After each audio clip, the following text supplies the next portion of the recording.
Order, order. We start with questions. Secretary of State for Foreign and Commonwealth and Development Affairs, Abdul Mohammed. Number 1, Mr Speaker.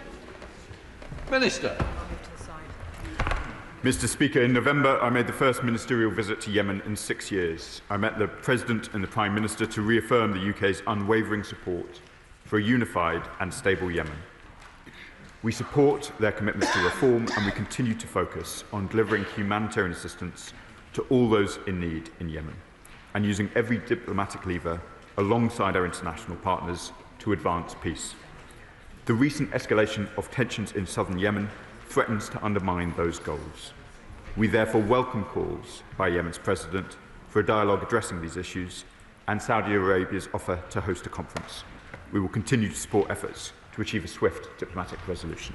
Abdul Mohammed. Thank you, Mr Speaker. In the context of what the UN Special Envoy has described as a rapidly worsening humanitarian and economic crisis in Yemen, does the Minister welcome the forthcoming Southern Dialogue Conference led by Saudi Arabia, supported by the Arab League and the GCC, and will he set out how the UK as penholder on Yemen is supporting this process to deliver a tangible roadmap for a way forward that addresses the aspirations of the southern communities? Minister. Mr Speaker, I do welcome Saudi Arabia's Southern Dialogue Conference. It's supported by the Arab League and the GCC, and it is a vital step amid a worsening humanitarian and economic crisis. As UN penholder, the UK is actively supporting this process through sustained engagement with Saudi leaders, the UN Special Envoy and regional partners to help shape a credible roadmap that reflects southern communities' aspirations. David Mundell. Thank you, Mr Speaker. In his statement on the 5th of January, the Minister referenced the United Arab Emirates' then call for a ceasefire. What discussions has there been since then with the United Arab Emirates, and is that still their position? We have been in regular dialogue with our allies in the United Arab Emirates.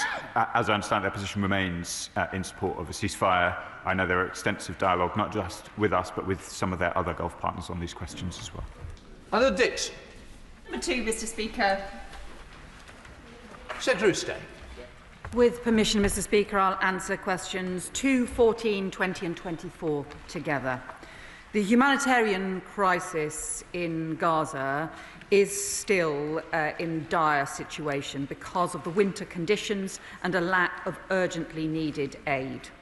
Last month, we were pleased that UK-funded tents had entered Gaza to provide critical shelter for 12,000 people, and the government is matching £3 million of donations to the DEC Middle East humanitarian appeal.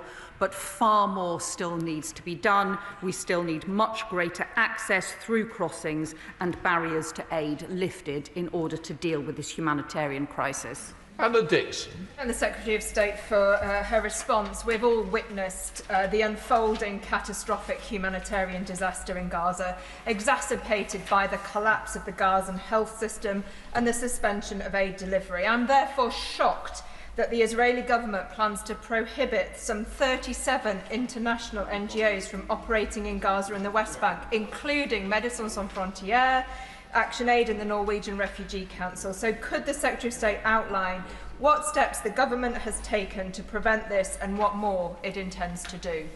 So State. Well, I agree with my honourable friend about how incredibly damaging it is to have the deregistration of vital international NGOs who do incredible humanitarian work, including providing life-saving services through thousands of staff worth hundreds of millions of pounds in Gaza. They simply cannot be removed or replaced. It's incredibly destructive to prevent them operating. That's why I led a joint statement on behalf of 10 countries urging the Israeli government to allow these essential international NGOs to operate in a sustained and predictable way. We will pursue this as part of phase 2 of the peace process.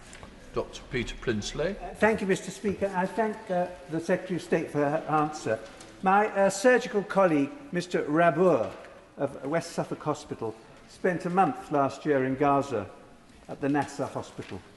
I met him last week and he gave a graphic description of the situation in and around the hospital. He's one of the brave NHS workers of whom we can all be intensely proud. Now, access to humanitarian aid, as we have said, is very difficult, and many international recognised agencies are lately banned as indeed I am myself bound. What further representation can we actually make to resolve this? For surely it is in the interests of all people in Israel and in Palestine for this fragile peace to be preserved. Secretary of State. Well, I agree with my honourable friend. We need to maintain this fragile ceasefire, but also make progress for peace and also ultimately for the two-state solution that is in the interests of the people of Israel and the people of Palestine. I have also heard horrendous stories about some of the medical conditions and also from some of the brave doctors who were operating there before the ceasefire in the most difficult and dangerous of conditions as well. We are very clear that the humanitarian support that needs still to be surged must include medical supplies, must include healthcare support, and not only is this an issue we are raising continually with the Israeli government, we are also raising this as part of phase 2 of the peace process. Andy MacDonald. Thank you, Mr. Speaker. I thank the Foreign Secretary for his statement. But the Prime Minister yesterday made a welcome statement on the importance of sovereignty and the international rules-based order. Yet within the state of Palestine, 37 international NGOs will no longer be allowed to deliver humanitarian aid on the say-so of Israel. So can the Foreign Secretary confirm that the UK government understands and accepts continued humanitarian access into Palestine must be determined by the Palestinians, that this cannot be undermined by either Israel or the Board of Peace, and can the Minister say what concrete actions the government intends to take to counter Israeli obstructions and give proper effect to the sovereignty of the State of Palestine? State. Well, I agree with him about the destructive impact of deregistering these NGOs. Part of the 20-point plan that Israel signed up to, that all countries signed up to, that President Trump set out, was about substantially increasing humanitarian aid and support in Gaza. Instead, this takes us going backwards. I do think it's significant that the Palestinian Committee, the Palestinian Administration Committee for Gaza, has now been set up. I have continually pressed in all of the international discussions that that committee should be able to take responsibility for significantly increasing humanitarian aid. Jasmine Qureshi. Thank you, Mr. Speaker. Even during the ceasefire, Israel is blocking humanitarian aid into Gaza, whilst at the same time pushing ahead on illegal settlements in Area E. And these alleged settlements, which has been described by the UK government as flagrant breach of international law. So does the Foreign Secretary accept that by these actions, Israel is saying, essentially, trying to bury the idea of a state of Palestine? And can I ask, apart from good words, what concrete action are we going to be taking to allow this to happen? State. Well, as my honourable friend knows, the UK took the historic decision to recognise the state of Palestine in the autumn, and we are clear that ensuring there is a two-state solution does also mean tackling illegal settlement expansion and settler violence. Alongside 26 international partners, we have condemned the E1 settlement plan and condemned the recent steps to further that plan, and I would urge Israel to listen to the weight of international opinion on this, because this needs to be part of delivering the 20-point plan and a just and lasting peace. Bob Blatton. Thank you, Mr. Speaker. The Secretary of State will well know that the terrorist group Hamas refused to disarm, and in fact they enforced their brutal rule on the Palestinian people. Equally, aid trucks that are desperately needed in Gaza are looted by the Hamas terrorists. What steps is the Secretary of State taking to make sure that the international aid that we all want to see given to the Palestinians is not looted and diverted to Hamas?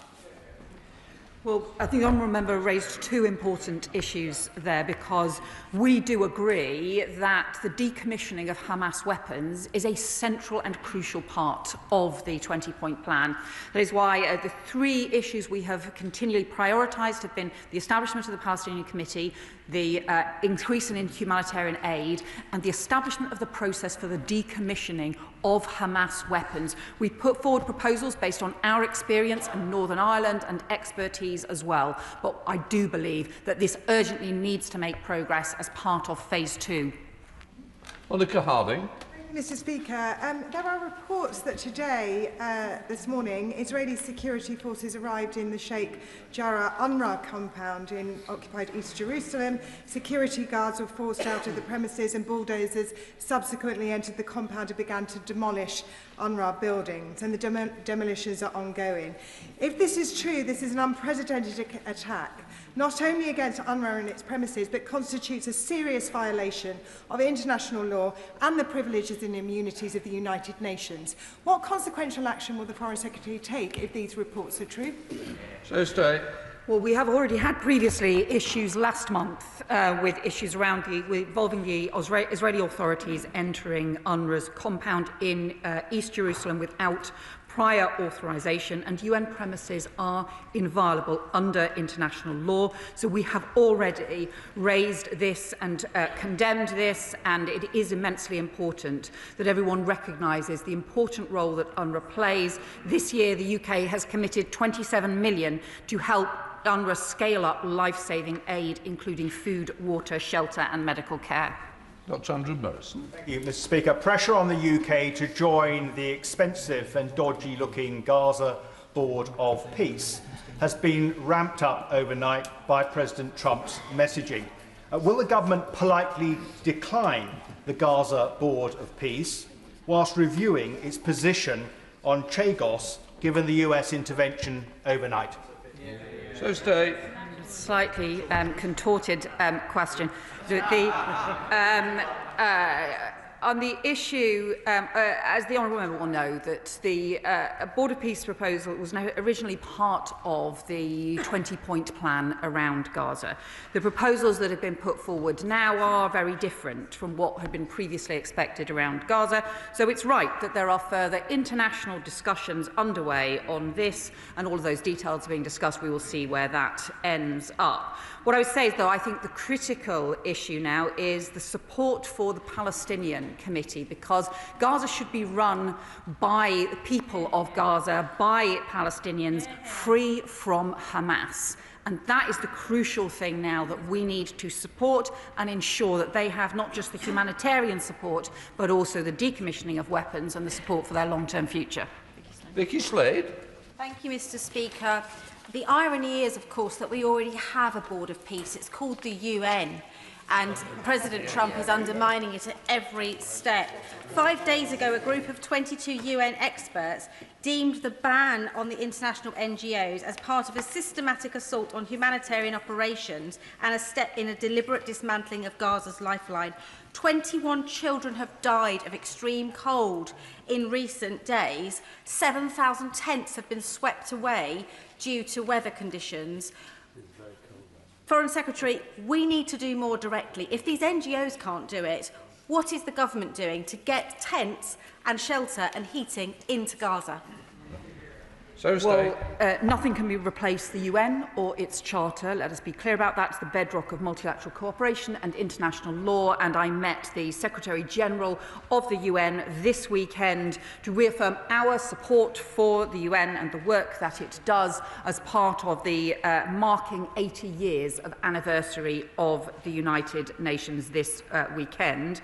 On the humanitarian issues, look, over 3,000 people have been affected by a new wave of heavy rains and strong winds across the Gaza Strip, even just over the last week, with huge concerns about hypothermia, collapsing shelter structures as well. That's why I also discussed with Tom Fletcher from the OCHA about what more we can do to ensure that support is being got into Gaza, and this has to be a priority for phase 2 of the peace process. Thomas. Mr. Speaker, as my right honourable friend has just alluded to, there are hundreds of thousands of displaced families in Gaza living in torn tents and roofless homes, exposed to the rain, freezing temperatures and with further storms due. So what further steps will she be able to take to persuade the current Israeli government to allow in the materials necessary for more robust shelter, particularly and immediately for families with young children? Foreign Secretary. Well, my honourable friend is right to raise the importance of this, because when you look at really the flimsy shelters that families are in, despite the terrible flooding that they have seen, despite the winter conditions, the impact that this is having, and also contributing to disease and further displacement as well. So we are continuing to urge the Israeli government to change their restrictions that allow the better quality, the provisions, the construction into Gaza, and to make sure that we can get those basic humanitarian needs met. That was the commitment that was made as part of the 20-point plan, not just by Israel, but by all countries. We need action to support that. Dr. Charles. Thank you, Mr. Speaker. Given the, frankly, utterly extraordinary news yesterday that Donald Trump has invited Putin and Netanyahu to sit on the Board of Peace, does the Foreign Secretary recognise that it is clear that the Board of Peace is utterly unfit to contribute to the task of peace building? It also doesn't include any Palestinians and almost no women. Does she recognise that it is inappropriate for Britain to participate in it, or indeed Brits? And what does she suggest as an alternative? Foreign Secretary. Well, let's be clear. I think the most important organisation networks now for the future of Gaza is the Palestinian Committee, the National Administration Committee for Gaza, made up of Palestinians. Gaza should be run by Palestinians. That is crucial, and that is what we should now be supporting to take forward. And then on the wider question, let's be clear, Putin is not a man of peace, and I don't think he belongs in any organisation with peace in the name. Shadow Minister Wendy Moore. Thank you, Mr. Speaker. This House needs the full facts regarding aid entering Gaza and why the government is not more engaged with the CMCC. So I'd like to ask the Foreign Secretary, what steps is she taking to support the disarming of Hamas and secure the immediate release of the remaining hostage? And following White House announcements on the Board of Peace, including Tony Blair, can she confirm what UK input there has been, whether any UK ministers will be involved, and give a clear assurance that the UK would reject President Putin being on the board, given his illegal invasion of Ukraine and alliance with Iran? Foreign Secretary. I think I have actually answered every single one of the points that she made already. If she had listened on the decommissioning of Hamas weapons, in fact, we have been one of the leading countries to drive a process of putting forward proposals for the decommissioning of Hamas weapons. We are working with other countries to do so, and we will continue to do so because we think that this is a priority. On the humanitarian work, there has been work done by the CMCC, but it goes nowhere near far enough, and we are seeing deteriorating conditions in many areas because of the winter conditions, and frankly, the removal of NGOs simply goes backwards. On the Board of Peace, it is different from what was proposed, and that is why international discussions are underway. We will see where they end up. But let's be clear, it is the Palestinian Committee and the Palestinian people who now to be leading the running of Gaza going forward. Helen Miller, Liberal Democrat spokesperson. Thank you, Mr. Speaker. The composition of Donald Trump's Board of Peace now looks increasingly like a rogues gallery, as we've heard, with President Putin being invited to join. Meanwhile, as the Foreign Secretary has said, the Palestinians have been left out of that board entirely, and it's increasingly clear that this is not about peace at all. I have two specific questions to the Foreign Secretary, which she has not yet answered. Can the Foreign Secretary tell the House whether government ministers have spoken with Tony Blair about his role? And will the Foreign Secretary categorically condemn these current plans and call instead for the United Nations to lead peace-building and reconstruction efforts in Gaza, with Palestinians at the heart of this? Foreign Secretary. Well, we strongly support the role of the United Nations, and that is why, in fact, many of these points were set out as part of a UN Security Council resolution which had widespread support, because we think it is important to have the underpinnings not just of the UN, but international law more widely, but also to maintain that international consensus that we need to move to the next phase. These proposals that have been put forward are different from what was described and actually are not focused on Gaza. We think the focus now for Gaza has to be on the Palestinian Committee and on key practical issues like the surging of humanitarian aid and also the decommissioning of Hamas weapons. Our focus needs to be on the practical next steps, and we will work with everyone to make sure that that happens. Question number 3, Mr Speaker. Foreign Secretary. Mr Speaker, as I set out in the House yesterday, we continue to support the people of Greenland and to make clear that the sovereignty of Greenland is a matter for the future of Greenland, is a matter for the Greenlanders and for the Danes alone. And we are working to increase the support for security across the Arctic region, and that was why I visited Norway and Finland this week. And Mr Speaker, can I apologise that if, with your permission, that was a grouped answer to questions 3 and 7 together. Thank you, Mr Speaker. Yesterday, the Prime Minister attempted to justify the hesitant approach to Greenland, the US and the EU as an attempt to preserve the national interest. Yet there was nothing in the national interest about Brexit. A false-hope deal that has left us far away from our European friends, desperately clinging to a US administration who don't care about our national interests. So does the Secretary of State agree with me that the UK are nothing but a cork in the ocean, bobbing around at this moment of international crisis, neither here nor there, and all because of a disastrous, isolationist, self-sabotaging Brexit? Foreign Secretary. What I say is the UK works with our NATO allies, some of whom are part of the EU, some of whom, like us and Norway, for example, where we have some of our closest partnerships, are not. But we believe that this is about strengthening our Arctic security, because the Arctic is the gateway for the Russian Northern Fleet to threaten the UK, to threaten Europe, but also to threaten the US and Canada as well. So Arctic security is a transatlantic security issue. Manderson. Speaker, and I thank the Foreign Secretary for her statement yesterday. I welcome the renewed recognition of the Arctic's strategic importance to Europe's collective security and the need for NATO as a whole to develop a more credible deterrence posture. Can she provide a further update to the House on how the government is using its diplomatic influence within NATO to drive a more coherent long-term strategy for Arctic security rather than relying on individual national responses? Foreign Secretary. I welcome my honourable friend's question. We have proposed a stronger role for NATO on Arctic security. So just as NATO currently has a successful Baltic sentry and an Eastern sentry, we are arguing for an Arctic sentry that brings together the operations, the intelligence sharing, the coordination for countries right across the Arctic, and also countries like the UK, who are heavily affected by Arctic security, even though we are not part of Arctic security. And that is why we are substantially increasing our presence in northern Norway and working with Norway on new groundbreaking frigates. Colin Miller, Liberal Democrats, spokesperson. Thank you, Mr Speaker. With his threats against Greenland and now against her partners, including the UK, Donald Trump has driven a presidential motorcade through NATO and the entire system of post-war security.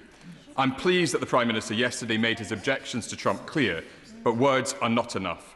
We must show President Trump that his actions have consequences and that we will do this in concert with our allies, as we are much stronger when we stand together.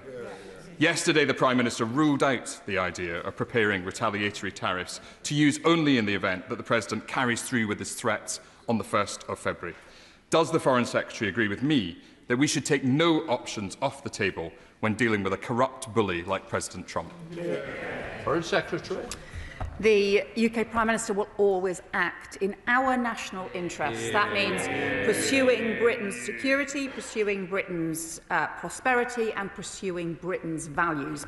That is what he has done at every stage, and it's exactly why he was so firm with the President about our support for the sovereignty of Greenland. It is why we are working continually with our international allies and cooperating closely with other partners right across Europe to make sure that we are responding in a strong and firm way to prevent a trade war that will cause damage to UK industry, but also to US industry as well, and to build instead the collective partnership on security, which is what's in all our interests. Richard Quidley. Mr Speaker. Minister. Thank you, Mr. Speaker. There is no place for forced labour in our global economy, especially when the victims are so often women, children and persecuted minority groups. We are working through a range of multilateral bodies, including the G7, the UN and the OSCE, to eradicate forced labour from supply chains. And we are currently reviewing the effectiveness of our rules around the responsible business conduct to ensure the UK continues to set the global standard in the elimination of forced labour. Richard Quidley. I thank the Minister for his response. However, the UK's Joint Committee on Human Rights has warned that without stronger action, we risk falling behind the EU and the US and even becoming a dumping ground for goods produced with forced labour. Will the government commit to introducing legislation that sends a clear and unequivocal message that the UK stands firmly against Uyghur forced labour and will not allow such products into our market? Minister. Can I thank my honourable friend for his question? We are clear that no company in the UK should have forced labour in its supply chain. We are committed to promoting and protecting human rights, including in Xinjiang, and we continue to work with international partners to hold China to account for their human rights violations. The government's review of responsible business conduct is considering a range of policy options to tackle forced labour. Sir Alex Shelbrooke. Thank you, Mr. Speaker. But, Mr. Speaker, as his right honourable friend, the Energy Minister, insists that we must move as quickly as possible to renewables, may I ask the Minister what steps does he have in place to ensure that the 90% of processed materials for renewables do not include slave labour and human rights abuses? Minister. Can I thank him for his question? We of course support voluntary human rights due diligence in businesses as recommended by the UN in its guiding principles on human rights. And as I've already mentioned in answer to my honourable friend, as part of the government's review on responsible business conduct, these will be part of the options we take forward as His Majesty's government. Number 5, Mr. Speaker. Minister. Well, thank you, Mr. Speaker. And we work closely with our international partners to deter and disrupt those responsible for malicious cyber activity. And to date, 42 international partners have supported UK activity to expose cyber threats. 74 countries are members of the Counter Ransomware Initiative led by the UK, and 27 countries have publicly endorsed the UK and France Pall Mall Code of Practice, which aims to tackle cyber proliferation intrusion tools. Mr. Speaker, the Minister will remember that when the Russia-backed Lockbit cybercrime network was smashed in 2024, it was the direct result of intensive collaboration between the United Kingdom, Europe and the United States, working together to defend Europe from Russia's hybrid attacks, which only seek to weaken our role in the world. Is this not a reminder that we are all safer on both sides of the Atlantic when we work together and never forget where the real threats to our national security come from? Minister. Well, I wholeheartedly agree, Mr. Speaker, with her remarks, and indeed they echo the remarks we heard this morning from the Speaker of the House of Representatives with you, Mr. Speaker, about working together as close allies and across NATO, and it's good to welcome guests here today from the NATO Parliamentary Assembly too. But she is absolutely right to raise this issue, as evidenced by the 2024 Lockbit and the 2025 Media Land sanctions packages. The UK works closely with key partners and remains committed to using all available tools to defend against cyber threats, and coordination with Australia, with the EU, with the United States and other allies demonstrates to adversaries we will not tolerate these assaults on our public and private institutions and our democracies. Jim Shannon. Thank you, Mr. Speaker. Can I thank the Minister as always for his very comprehensive response. When it comes to ransomware and what we're trying to do and technology, Northern Ireland leads the way in cybersecurity, South East of England leads the way in cybersecurity, but it's always advancing. The Minister has responsibility to ensure that we're protected, I know that. At the same time, we need to ensure that the technology moves forward to equal our enemies or to outdo them. Can the Minister give us some assurance that that will happen and that Northern Ireland will be part of that? Thank you. Minister. Well, he rightly extols the virtues and skills of the excellent workforce in Northern Ireland and indeed across the UK on these issues. And I've had the pleasure, Mr. Speaker, of meeting with a number of cybersecurity companies. We're doing all we can to increase the skills chain and make sure that we can keep those steps ahead of our adversaries, because we will not tolerate this activity. It hits consumers and individuals here in the UK, it risks our national security, and we will work with others to defend this country. Shadow Minister Andrew Sterling.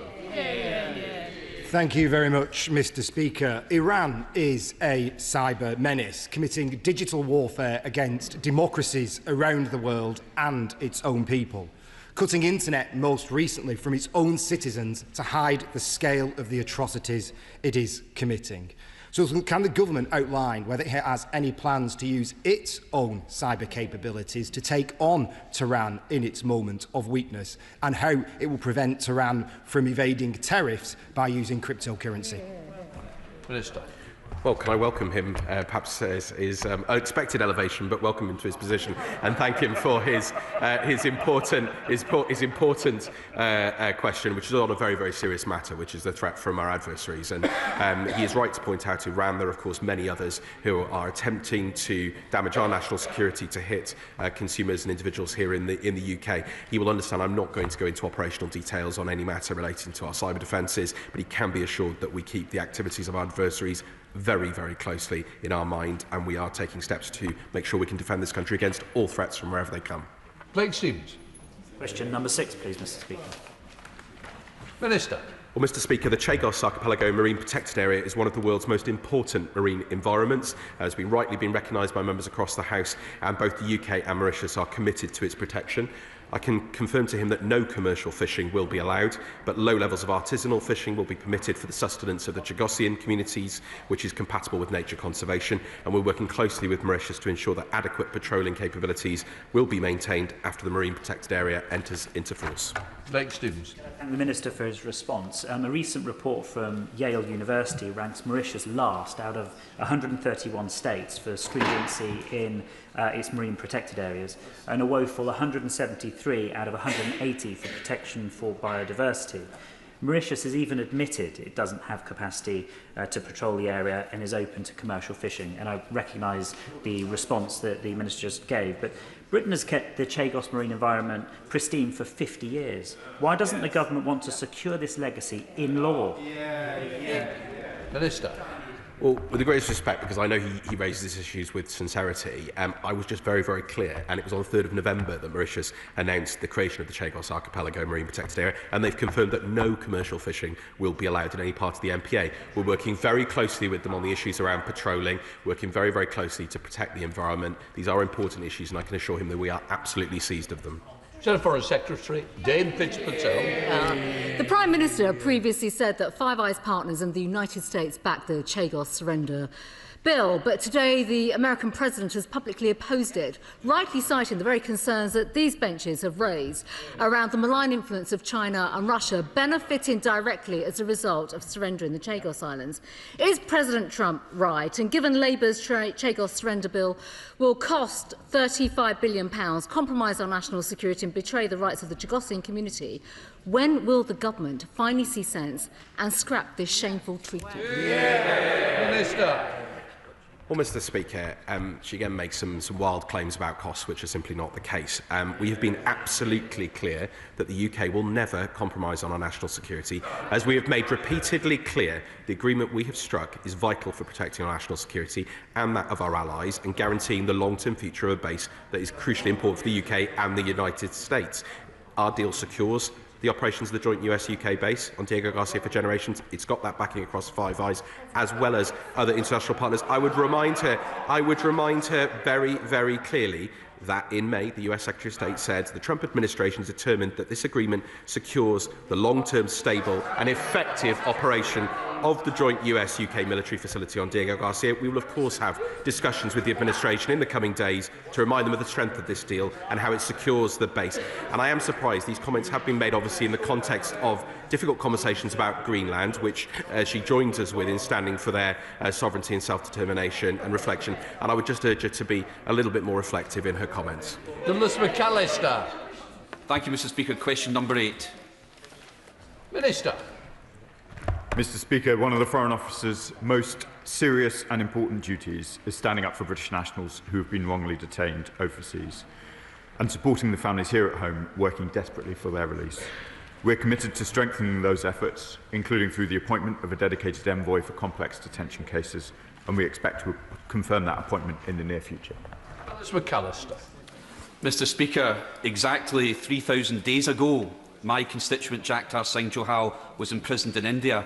3,000 days later, he remains arbitrarily detained, facing the death penalty on trumped-up charges, having been brutally tortured to make a confession.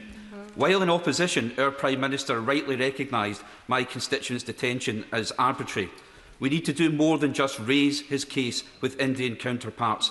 My constituent was acquitted in March last year of all charges, but now faces essentially 8 duplicate cases based on the same evidence. So does the Foreign Secretary or the Minister agree with me this is clearly double jeopardy as recognised under Indian, international and UK law?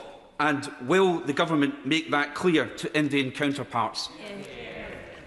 Mr. Speaker, I thank my honourable friend for the persistence and the force of his advocacy for his constituents. Despite progress in Mr. Johal's legal proceedings, as he says, 8 of the cases against him remain outstanding.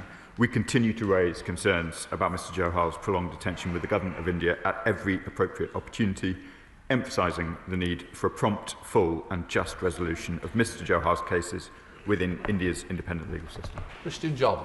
Thank you very much, Mr. Speaker. Sadly, Jagtar Singh Johal is not the only case of human rights violations against British citizens across the world at the moment. And one of our biggest allies has just said that peace is no longer a priority for them. So with the world such a dangerous place and such a threat to the human rights of British citizens abroad, would the Minister agree with me that the time has come to make assistance, consular assistance, a legal right of British citizens across the globe?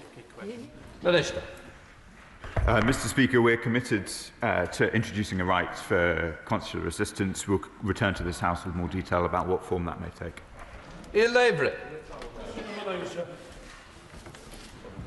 Minister. Mr. Speaker, we have consistently called on all parties to comply with their international humanitarian law obligations in Palestine, and where this government has had concerns about Israel's commitment to those obligations, we have taken decisive action.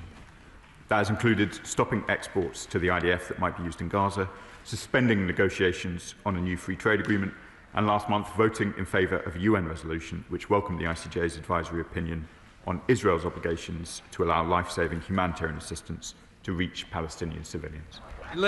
Thank you, Mr. Speaker. In July 2024, the ICJ ruled that the Israeli occupation and settlements were illegal and must be ended and dismantled. Then in September 2024, the UN General Assembly gave Israel 12 months to bring to an end its unlawful presence in the occupied Palestinian territories. A deadline, Mr. Speaker, which is now lapsed by more than 4 months. Minister, why, after a year and a half, has the government still not published its response to the ICJ advisory opinion? Is there something we don't know, but perhaps we should?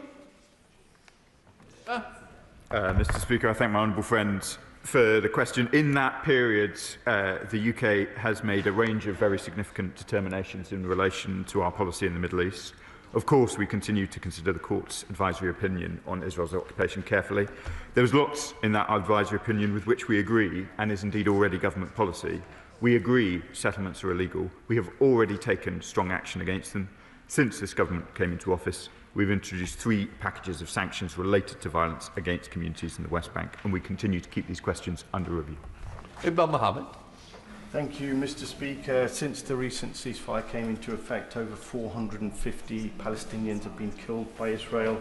The UNICEF reports that over 100 Palestinian children have been killed in Gaza since October the 10th. Israeli airstrikes continue, and the mental and physical torture and violence continues unabated. Can the Minister tell the children that are still alive in Gaza what action the UK government will take to force Israel to comply with international law and to allow essential humanitarian aid into Gaza, but also to make this ceasefire a real ceasefire and stop the killing? Minister. Mr. Speaker, I know how deeply so many of our constituents, and indeed so many members in this House, consider these issues, raise these issues. We are continuing to take action in the way that the Foreign Secretary has already set out this morning, and those actions will continue. It is vital that the ceasefire holds, that we make progress in the 3 areas set out by the Foreign Secretary already, and that is the priority of these ministers. Thank you, Mr. Speaker. Question number 10, please. Minister. Thank you, Mr. Speaker. We are committed to international development, but we must modernise our approach to reflect the world we live in and the threats our country faces while maintaining economic stability at home. We are committed to meeting the older budgets that have been set out, but with less money we must focus on greater impact. Every pound must deliver for the UK taxpayer and the people we support, while we will sharpen our focus on humanitarian, health, climate and nature, underpinned by economic development. Thank you, Mr. Speaker. I thank the Minister for his answer. The United States government has cut funding for research and development into life-saving health solutions that help the world's poorest people. In this context, the UK has the opportunity to embrace world-leading scientists who are no longer welcome elsewhere. So will the government seize this opportunity to both continue progress on life expectancy in the global south and boost the UK's economy by increasing its spending on global health research and development? Thank you, Mr. Speaker. I can't comment on the US decision. It's a matter for the administration. In terms of our own support in the ODA context, as I've mentioned, one of those focuses now moving forward will be on health. And of course, we've announced previously to the House additional funding to tackling life-limiting conditions, particularly in the continent of Africa. So the work around health and life-saving work carries on. The conflict in Sudan is affecting millions of people, including thousands of women affected by horrific sexual violence. I've been hearing from aid workers on the ground who are working with those women. Can the Minister assure the House that despite aid budget cuts, support for the women victims of sexual violence in the conflict of Sudan will not be cut? Minister. Can I thank my honourable friend for her question, Mr. Speaker? I know what a huge issue and importance it is to all members across the House. I can confirm that additional funding has been allocated in relation to the Sudan conflict. We are, of course, calling for the violence to end, and particularly for the violence that is targeted at women and girls. And I can assure her that part of this continuing funding is in supporting and trying to tackle the very extreme levels of sexual violence that women are experiencing in Sudan. Sir Andrew Mitchell. Of course, Mr. Speaker, as the Minister will know, part of the ODA budget goes to invest in businesses, creating employment in the poorest parts of the world. For example, through BII, British Investment International, undoubtedly now the best DFI in the world. Will the Minister continue to ensure that BII receives injections of capital so that they can go on doing this brilliant work and earning a decent return for the British taxpayer? Minister. Can I thank the right honourable gentleman for his question? I'm pleased to say that the National Development Minister, Baroness Chapman, in the other place, is due to meet imminently with the group, and we will continue to work, indeed in my conversations with nations in the ODA context, about how we can do more support for business as one of the changes of how we'll see ODA working moving forward. David Tell.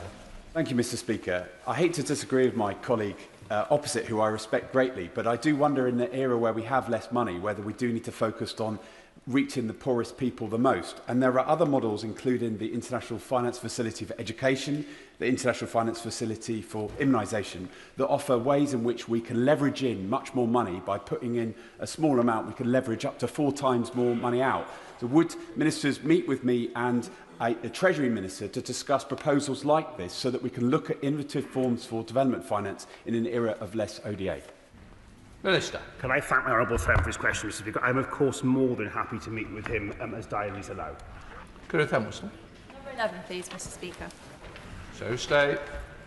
Mr. Speaker, the UK continues to support the Ukrainian people in the face of unrelenting Russian aggression, including the targeting of Ukraine's energy, infrastructure and civilians. On Friday, we were proud to mark the anniversary of the 100-year partnership that we agreed with Ukraine last year, and we will continue to provide support, both military and economic, and for their energy security as well. Good, Thank you, Mr. Speaker.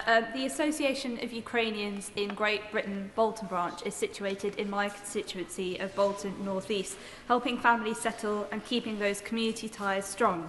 As the Foreign Secretary mentioned, as the UK marked the first anniversary of the UK-Ukraine 100-year partnership, what more is the Foreign Secretary doing, working across government, to ensure Ukrainians in the UK are provided with the support they need to rebuild their lives? Foreign Secretary.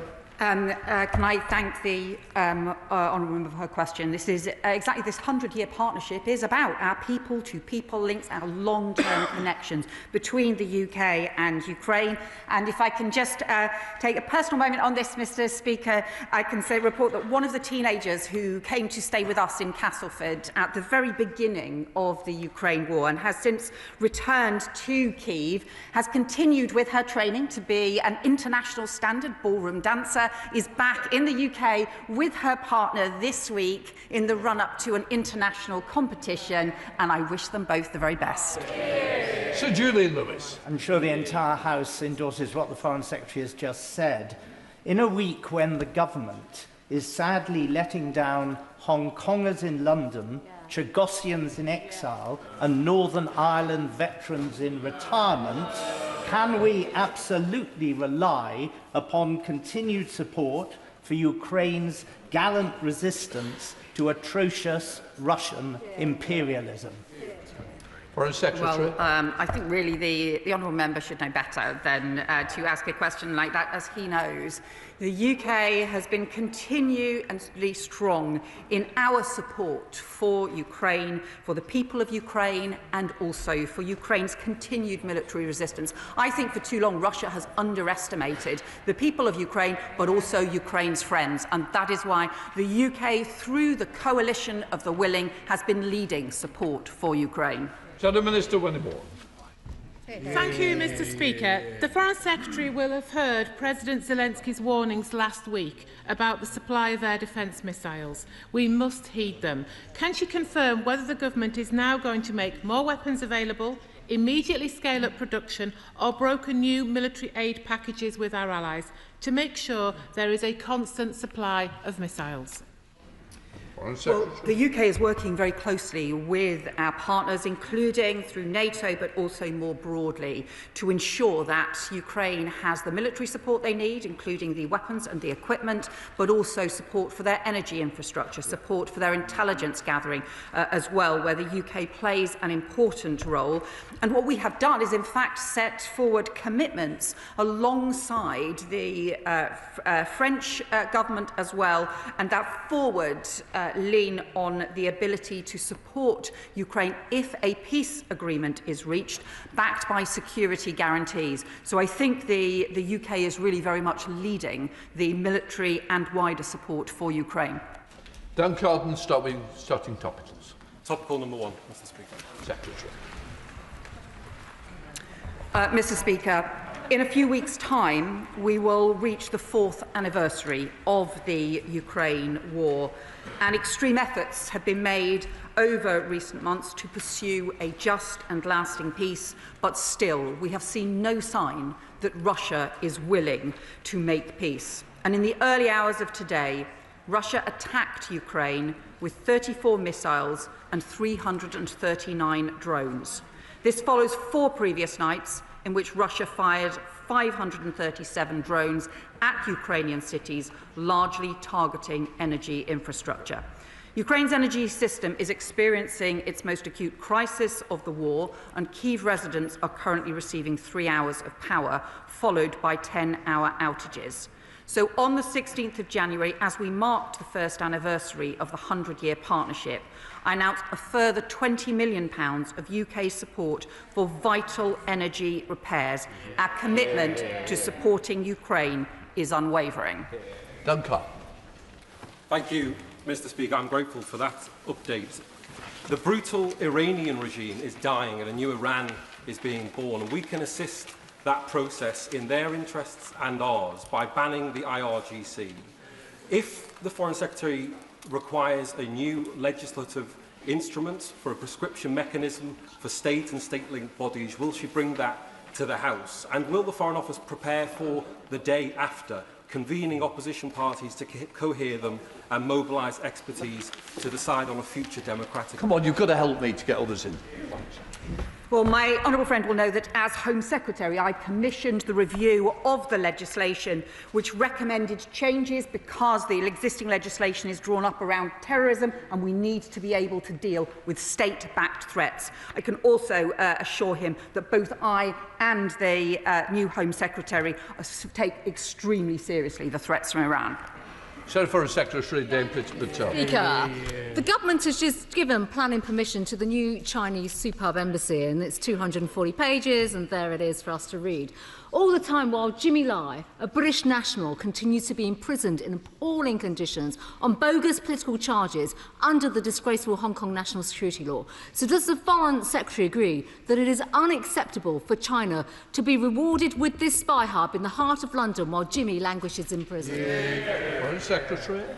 Well, the Shadow Foreign Secretary will know that we have made the strongest of criticisms of the decision on Jimmy Lai. We continue to pursue this issue with the Chinese government and to stress the urgent need for him to be released immediately on humanitarian grounds.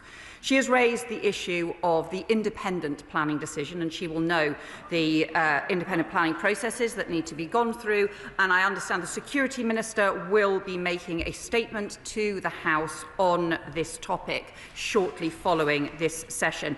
All I would point out to her is that diplomatic consent was given by her hero, Boris Johnson. She had many years as Home Secretary to pursue any concerns that she had. Mr. Speaker, in light of her remarks and the fact that Jimmy Lai's sentencing is expected soon, does she agree that when the Prime Minister goes to Beijing and goes to kowtow to Beijing and he comes back with no movement on Jimmy Lai's release, should that trip be regarded as a failure of British diplomacy? Foreign Secretary. Well, we believe it is exactly because we have deep concerns on issues around Jimmy Lai and the need for his urgent humanitarian release, but also on wider security issues that we should engage with the Chinese government. Refusing to engage with the Chinese government when we have such serious issues and concerns would actually be irresponsible. Rinder Singh Josam. Thank you, Mr. Speaker. I recently visited the Lodge Community Centre in West Bromwich to meet with 5 of the 25 young people who had arrived in the UK from Gaza to receive specialist medical attention, and they were present there with their families at a fund day put on by the Yemeni Community Association. I spoke with them about their experience in Gaza, their journey here and here in the UK. So can the Minister tell the House what learning has the Department taken from the programme so far, in particular the support required by the young people and their families whilst they're in the UK, and is it the intention to expand the project further? Minister. Mr. Speaker, as the House will be aware, we've supported a number of sick and injured children to leave Gaza. I'm very proud of our work in this area. We work closely across government, including with our colleagues in DHSC, MHCLG and indeed with local authorities to ensure that children and families arriving in the UK receive the help and support they need. In relation to future plans, I'm sure I'll return to the House in due course. Joe Roberts. Thank you, Mr. Speaker. President Trump's new version Board of Peace will apparently cost $1 billion to join. Trump will chair it for life, and Putin will be invited to join and offer his views on peacemaking. Now, I understand the Foreign Secretary is still having conversations about it, but has she managed to identify a single good reason for the UK to join? Minister. As the Foreign Secretary set out earlier, the Board of Peace was part of the 20-point plan, which we welcomed. There was a UN Security Council resolution, which also enshrines the progress made in the talks. Of course, we want to see the ceasefire hold in Gaza. We are fully engaged with our American and other counterparts on these questions. But as the Foreign Secretary set out already, we are discussing with our allies the way ahead. Lorraine Beavers. Settler violence and expansion in the occupied West Bank is a daily threat to Palestinian communities. In the face of persistent violence, entire villages have been forcibly displaced. This is ethnic cleansing, enabled by the Israeli state. Does the Foreign Secretary agree with me that a ban on trade with Israeli settlements would show Israel that we are serious in opposing this disgraceful activity?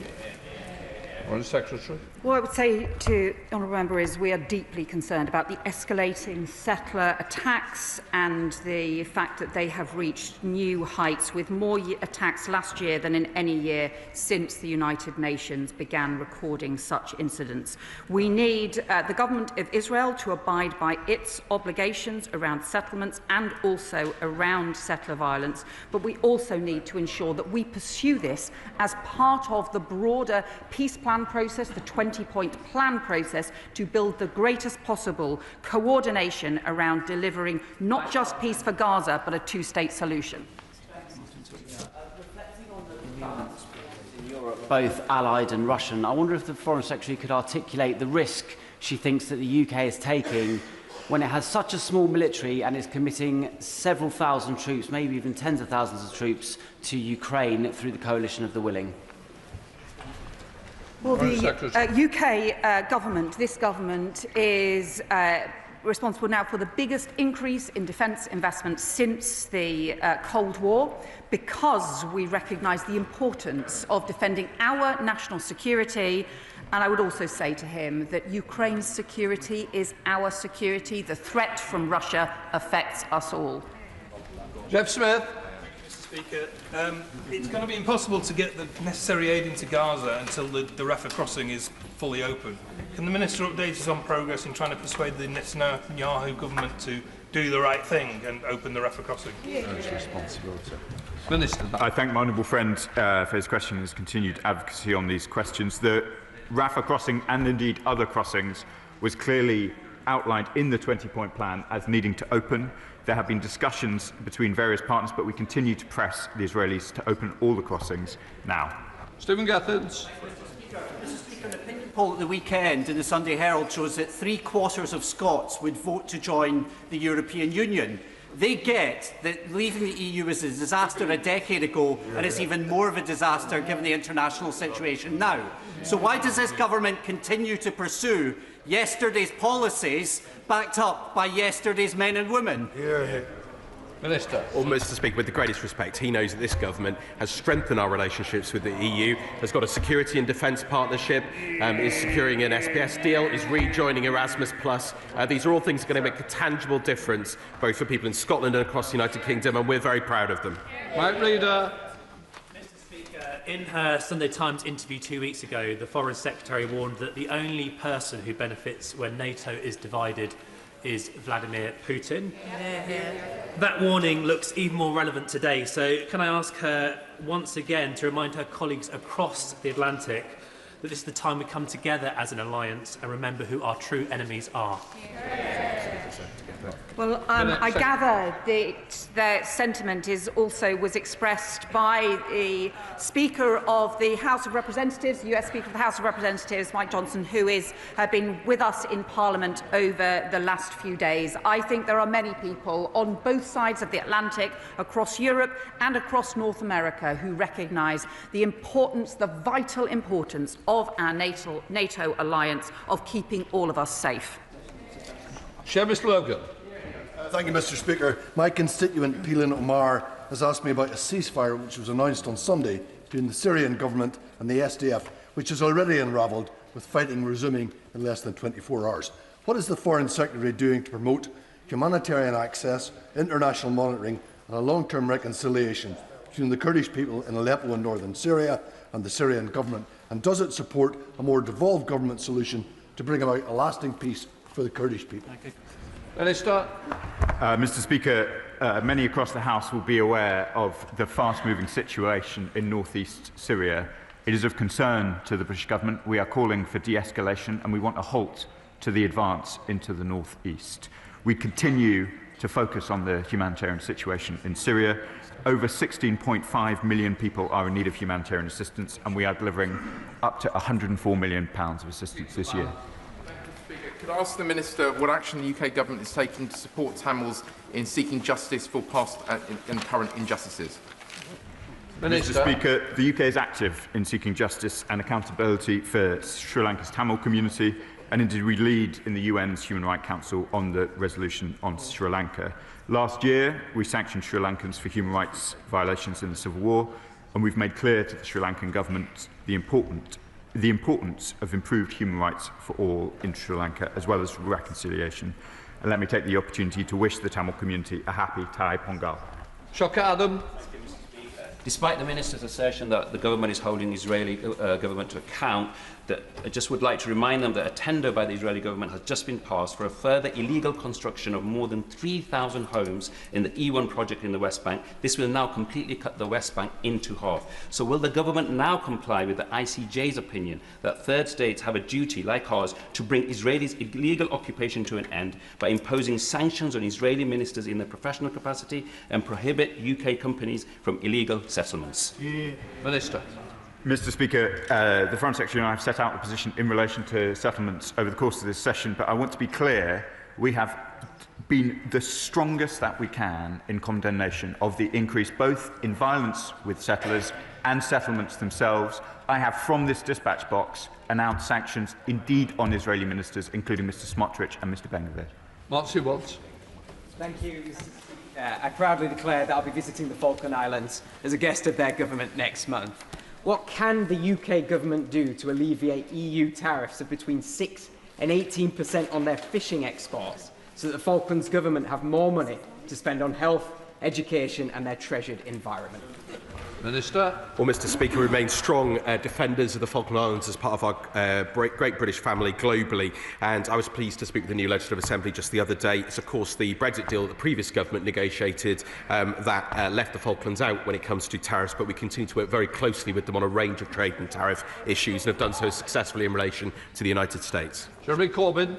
Thank you, Mr. Speaker. The Israeli occupation of the West Bank has resulted in almost 1,000 deaths over the past year and a half. The loss of villages, the loss of life and the continued enabling of settler violence against ordinary Palestinian people in their villages. And this morning there are reports that the Israeli Defence Force is now demolishing UNRWA headquarters in Jerusalem. When is the British government going to do something serious with sanctions against Israel for their continued illegal occupation of the West Bank? Minister. Mr. Speaker, I think I answered the substance of that question in the last answer. We are aware of the reports in relation to the UNRWA headquarters in East Jerusalem, and as the Foreign Secretary set out already, we're taking them very seriously indeed. Thank you, Mr. Speaker. Over 900 doctors have been killed by the Iranian regime since 1979. A leading medical union warns that the Iran state health system is near collapse and medicines are increasingly scarce, leaving children vulnerable for basic care.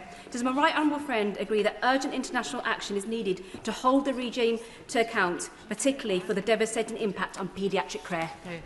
Foreign Secretary. Well, my honourable friend is right to raise the deep humanitarian concerns from not having adequate health care in Iran. Their point comes after we have also seen in recent weeks the most brutal of killings by the Iranian regime and the deep concern about the safety of protesters. I can also report to the House we have secured a special session of the UN Human Rights Council in Geneva to take place on the 23rd of January, and that will also be an opportunity to raise exactly these issues. Last year, President Trump, when he was frustrated with President Zelensky, withdrew for a short period intelligence sharing with Ukraine. Can the Foreign Secretary oversees GCHQ and MI6 assure the House and my constituents that should such a threat at some point develop from the White House, that intelligence sharing will be withdrawn, even for a temporary period, with the United Kingdom, that the Foreign Secretary will remind the US President and her counterpart that this Five Eyes partnership keeps Americans safe every single day of the week as well? Foreign Secretary. Well, I can say to the honourable member that I first had visits in Washington about the strengths of the Five Eyes partnership and meetings, including meetings with the CIA and others, more than 25 years ago. Our Five Eyes partnership runs back many generations now and is deep and important, and also continues to take incredibly seriously the threats from Russia in Ukraine. Marshal Cordova. Thank you, Mr. Speaker. With 2 out of 3 FCDO-funded programmes dedicated to disability inclusion coming to an end this year, what targets will this government set to ensure that its remaining programming will prioritise and can be accessed by disabled people, 80% of whom live in the Global South? And can the Minister also offer some assurances that there will be sufficient capacity within the FCDO to support disabled people across the globe?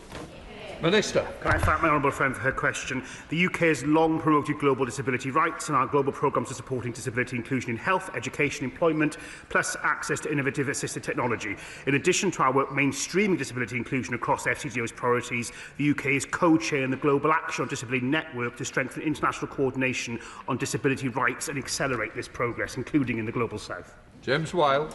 Thank you, Mr. Speaker. The Iranian regime is killing protesters in their thousands, and the communication blackout is enabling abuses to happen away from the public view. The Minister said yesterday they must restore the internet. What is the government doing with partners so we can hear the voices of these freedom fighters? Minister. As I said to the House yesterday, Mr. Speaker, we treat the blackout of the internet in Iran as a breach of the human rights of the Iranian people. We continue to work on this with our partners for the reasons that my ministerial colleagues have set out. I won't give further commentary on operational business. To Danny Chambers. Mr. Speaker, allies do not threaten each other, either military or economically, and so the whole House will be troubled by comments from the Trump administration over the last couple of days. What is the Foreign Secretary doing to communicate with our NATO allies, to the Trump administration, how unacceptable this is, and what are we doing to ensure the integrity of our NATO alliance? Foreign Secretary. Well, the honourable member will know the Prime Minister has spoken to the President. I have spoken to Secretary of State Rubio. As I set out in the statement yesterday, tariff threats are no way to treat allies, but it is also important now we strengthen our international cooperation on issues like Arctic security, whilst respecting sovereignty and collective security, and that means the sovereignty of Greenland at its heart. John Whitney. Israel is the only country in the world that automatically and systematically prosecutes children in military courts, trying between 500 and 700 Palestinian children this way each year.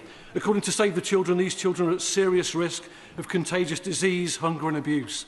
Can the Minister reassure me that the government is doing all it can to put pressure on the Israeli government to end this practice? Minister. Mr. Speaker, we are deeply concerned about the detention of Palestinian children by the Israeli military, and indeed about the allegations that he refers to. The UK calls for all reports to be fully investigated. The arrest and detention of children must follow due process in line with international juvenile justice standards, and we call on all parties to the conflict to grant the ICRC immediate and unfettered access. Andrew Rosenthal. Mr. Speaker, sir, will the Foreign Secretary explain that if, and rightly so, she supports the self-determination of the Greenlandic people as part of the Kingdom of Denmark, why does she not also support the self-determination of the Chagosian people to remain a British overseas territory? Foreign Secretary. I'll just say to the honourable member, he likes to call himself a patriot. He has just joined the party that is the weakest on Russia, a country that threatens our country, and yet led by a leader who has continued to question the role of Russia beginning the Ukraine war, the role of NATO, and also even in the Salisbury killings. I think he should look a little bit inwards before he tries to make points in here. Chair of the Select Committee, Sarah Champion. Thank you, Mr. Speaker. Foreign Secretary, given the scale of the FCDO planned budget reductions and significant staffing cuts, what assessment has been made of which policy areas will be deprioritised as a result of these measures? What redundancy mitigation steps have been undertaken in line with the 2016 civil service protocols? And how these changes are expected to impact both UK personnel serving overseas and country-based staff?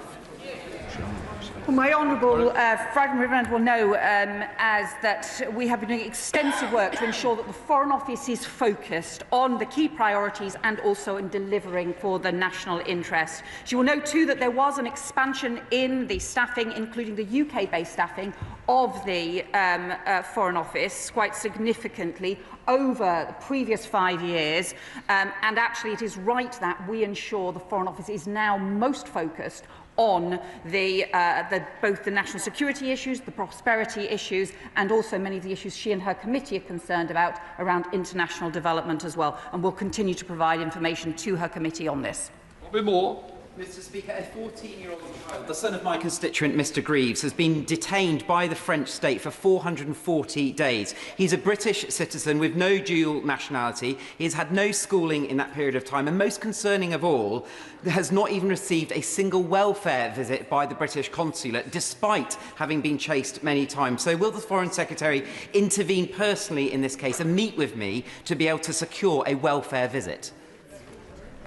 Mr. Speaker, I'll be happy to meet with the honourable gentleman to discuss the case. Alex Sobel.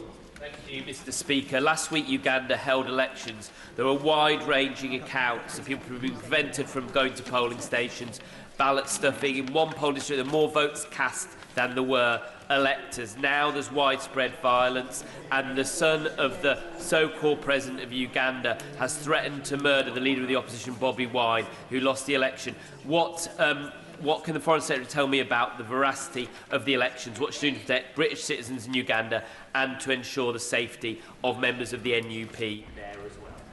Can I thank him for his question? We have consistently advocated for peaceful and credible elections and encourage any disputes to be addressed through peaceful and legal means.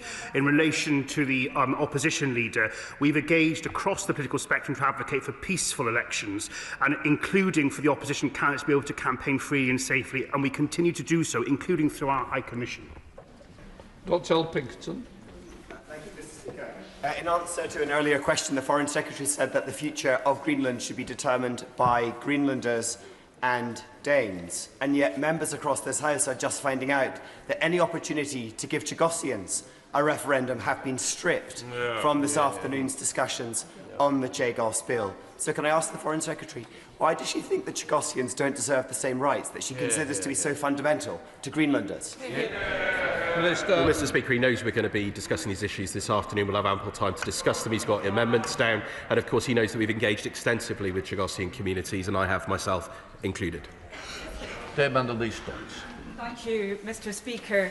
Yesterday, the ICC's Deputy Chief Prosecutor said atrocities would be repeated in Sudan from town to town unless impunity for belligerents ended. So can I ask, what measures the UK government has been taking to make it clear to the SPLM-N, as well as to the RSF and SAF, that they must protect civilians and let aid through? Foreign Secretary. Can I thank my right honourable friend for raising this, because the continuing humanitarian crisis and horrendous violence in Sudan is deeply troubling, and I worry this is not getting sufficient international attention. I have discussed this extensively with the UN Secretary-General this weekend about what further action can be taken and what concerted pressure can be put on any country that has any influence on the warring parties. We urgently need a ceasefire, but we also need an end to the horrendous and brutal violence, particularly the sexual violence towards women. Mr. Speaker, through his new folly over Greenland, President Trump is increasingly bringing the UK closer to Europe. Would the UK allow European forces, at Denmark's request, use UK's command infrastructure for operations in and around Greenland?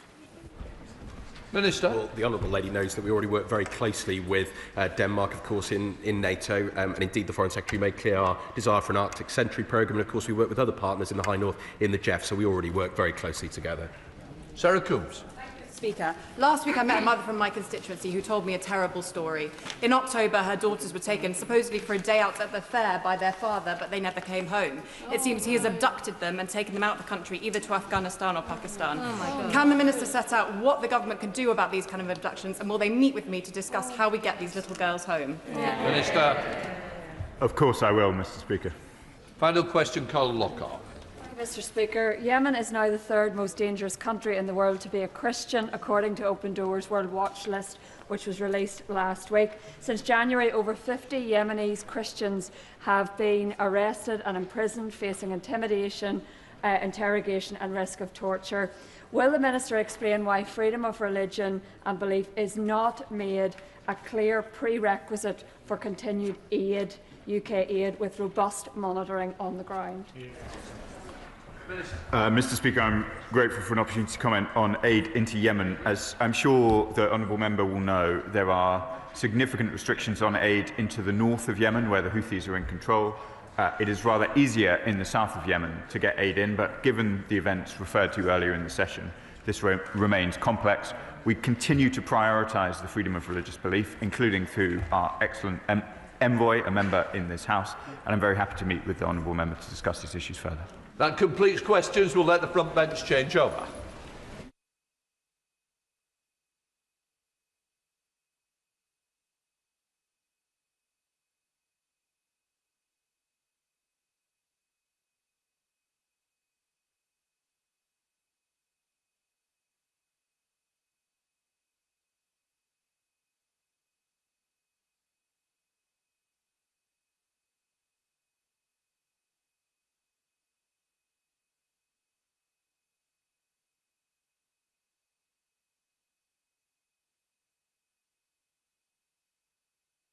Right, we come to the first statement. Secretary of State, Liz Kendall. Thank you. With permission, Mr. Speaker, I'd like to make a statement on the next steps this government will take to keep children safe online and give them the childhood they deserve. Last week, I said in this House that AI and technology have huge potential to create jobs and growth, diagnose and treat disease, transform our public services, and so much more besides. But this government knows we will only seize this potential if the benefits of technology are felt by all, not just a few at the top, and above all, if people know they and their children are safe online. We've already made significant progress on this crucial issue. The Online Safety Act brought in one of the most robust systems globally, with groundbreaking steps to tackle illegal content and activity and to protect children from harmful and age-inappropriate content. But we have long known there is more to do. My first act as Secretary of State was to make online content that promotes self-harm and suicide a priority offence. So platforms must take proactive steps to stop users seeing this material in the first place and to swiftly take it down if it appears. We have also made intimate image abuse and cyber flashing priority offences. And we've introduced an offence in the Crime and Policing Bill to criminalise AI models which have been optimised to create child sexual abuse material. 8 days ago, in response to the abhorrent and illegal spreading of sexualised deepfake images of women and children without their consent by Grok, I said we would uphold British values and British laws. That we would fast-track legislation making it an offence to create non-consensual intimate images, and that I would make this a priority offence under the Online Safety Act too. Since then, I am pleased to say X has announced it will ban the generation of intimate images of real people, something that will be carefully monitored, but which I and the government have welcomed. But, Mr. Speaker, the story does not end there. I know up and down the country, parents are grappling with how much screen time their children should have, when they should give them a phone, what on earth they are seeing online, and the impact all of this is having. Yesterday, I met with bereaved families who have suffered the most unimaginable tragedy as a result of what their children have experienced online. One of the most devastating discussions I've ever taken part in, and I pay tribute to their courage and dignity. I know that many parents are deeply worried about a whole range of other impacts on their children, the consequences for their mental health, their